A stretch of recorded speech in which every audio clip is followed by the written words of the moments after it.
What is up mga boy? Ako nga pala si Patsumi at welcome sa King SMP Season 3. At kung bago ka lang dito, mag-subscribe ka na para lagi kang updated sa mga next kong i-upload. Yes, simulan na natin to. Siyempre, ang una natin gagawin is pumutol ang puno. Always naman, lagi kami ginagawa. Kuha tayo dito tatlong cobblestone kasi need natin para i-upgrade sa cobblestone pickaxe. Kaya let's go. Need natin i-upgrade kasi para mabilis yung pagkuha natin ng stone.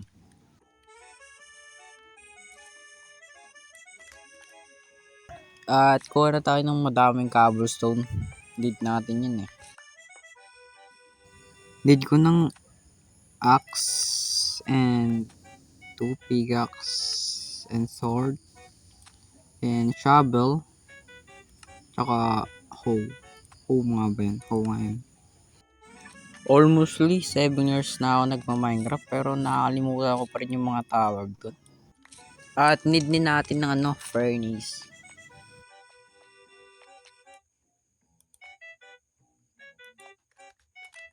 Lapag ko nga dito yun para maluto ko na yung iron. Need ko ng iron eh. Para gagawa na tayo ng iron armor. Kuha tayo, dagdagan natin. Kulang pa yun. Dapat gawin natin mga dalawa. Or tatlo. Dalawa na lang. Tinatamad ako. Meron nga pala akong diamond. Gawin ko na nga ito ng pickaxe. Nakalimutan kong gawin. Yan tuloy, napatatlo yung pickaxe ko. And another furnace. Yeah. Kapag na natin yun dito, lagyan na natin ng laman agad para makabilis. Medyo lag pa ako. Okay lang yun, kahit lang yung lag. At least may nalalaran.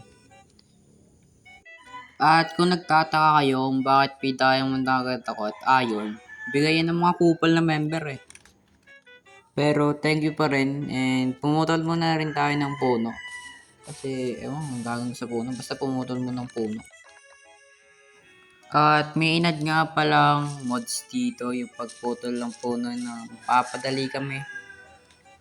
And kuha muna ako dito ng mga sheep. Need ko pala ng ng sheep kasi magagabi na. Kuhaan ko na to, sakto na to. Sakto na tong dalawang to para may food na din tayo. Kaya baka pag nakagawa na ako ng bed, pag natulog na ako is magpahinga na ako. Kaya sige. Kunin ko muna yung iron ko niloto at gagawin ko ng iron armor yon.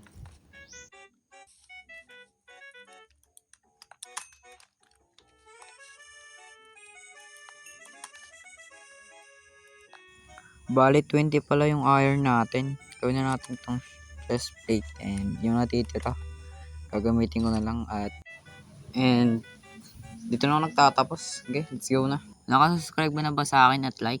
Kasi pag bibigyan kita ng isang malupitang time-lapse, let's go!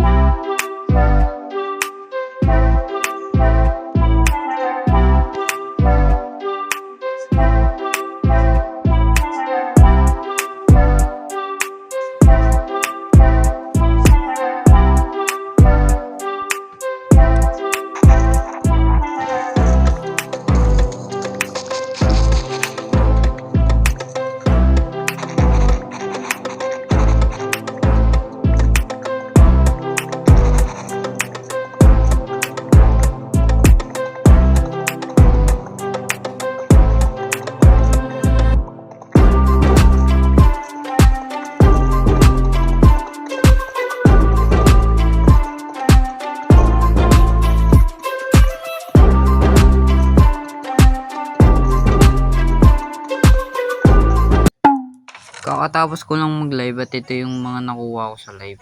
Yan, ito yung mga ginawa ko. And may update na din sa labas dahil sa nag-live ako. And may bakanis na dito tsaka mga wheat at sugarcane. Need ko kasi ng sugarcane para sa bookshelf dahil need ko nun. Kasi magpapa full set na ako ng diamond. Yung wala pang enchant. Need ko na talaga lahat.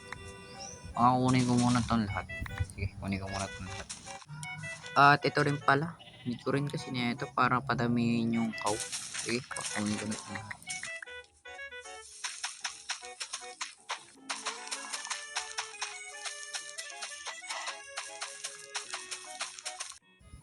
Magluto pala ako ng ng food. Kasi need ko ng food eh.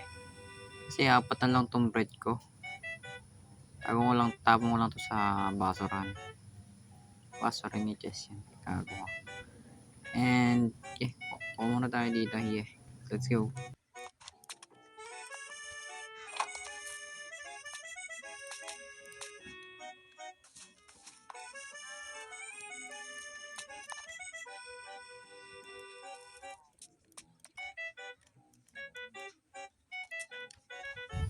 At punta nga ako sa sa exit farm ko para makita nyo rin kung ano yung ginawa ko doon. Pero simple lang yun eh. Ito na sa baba.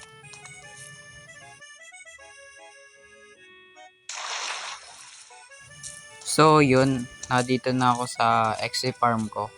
Medyo kalayuan to sa base ko pero all woods na naman. And ito yung mga dito nilalagay yung mga nakukuha ko. At kung nagtataka kayo kung bakit walang hopper, kasi wala akong iron, kinulang. Hindi, wala nga akong iron. And ito yung mga normal spawner lang talaga. Kung paano nyo nakikita yung spawner. And nilagyan ko din ng dripstone para double damage yan. Okay. At ang gagawin ko dito, pagdodoktokin ko to gamit yung hopper, pero for now, hindi muna. Dahil wala pa tayong iron. And meron din ako dito mga natirang gamit dito sa paggawa ko ng skeleton farm. And ito yung ulo. Yung ulo ko dyan. And baka kumuha muna ako obsidian. Check ko lang kung ano meron dito. Kuha muna akong obsidian kasi gagamitin ko yung obsidian para sa portal eh. Big ko na yung portal eh. Kaya pwede na kayo matulog.